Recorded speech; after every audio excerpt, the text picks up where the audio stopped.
Welcome back, artists.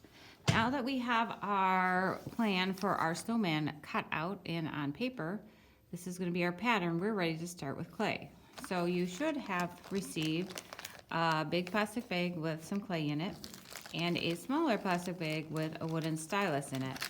And what you're going to do is take the clay out of the bag, and the first thing, depending on how big yours is, so mine isn't that big, so I think I can probably take about half of this clay, and I'm gonna make this into a circle.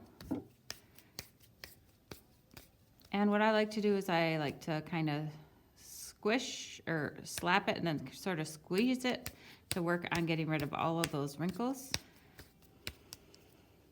Some people like to roll it in their hands or roll it on the table.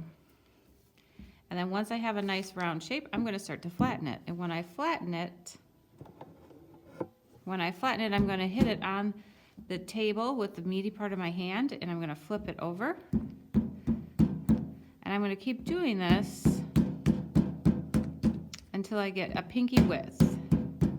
So another way you could do this would be to use a rolling pin, but you need to make sure that you check with your grown-ups to see if that's okay, because as you can see, I'm getting a little bit dirty. My table workspace is getting dirty. The rolling pin is going to get dirty. It is washable, but it's also dirt. So you want to make sure that you check with your parents before you do that. And then another trick you can use is you can sort of throw it like the long way. So I'm sort of throwing it diagonally, and it sort of stretches it slowly. That is another technique that you can use. And I want to keep working until I get clay big enough to fit my piece. So I'm really close. This is just coming off a little bit. So I'm going to just toss this or stretch this a couple more times. And then this will probably fit. Yep. Once this fits, I'm going to keep it on. And that is what I use my wooden stylus for. So the wooden stylus is like a multi-purpose tool with clay. We use it to cut. You want to make sure that you are holding your wooden stylus straight up. You also want to make sure that you are pressing straight down, and then you just kind of cut along the edges of your pattern.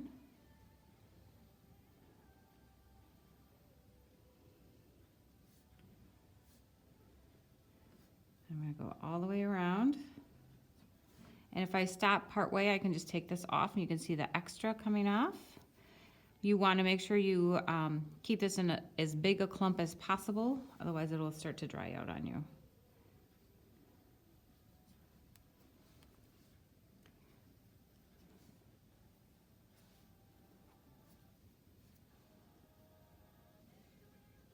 All right, and now that I have this cut out, so I have the shape that I need, it is time to do a little bit of work on it.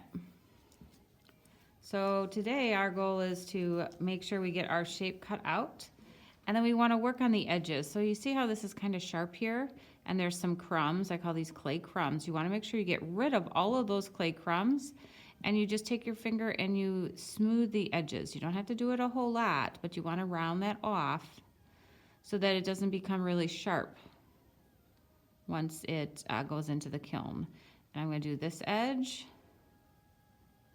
and I'm just using my finger. Your finger in clay is like an eraser. It smooths things out, softens the edges, and I'm not pressing really hard either.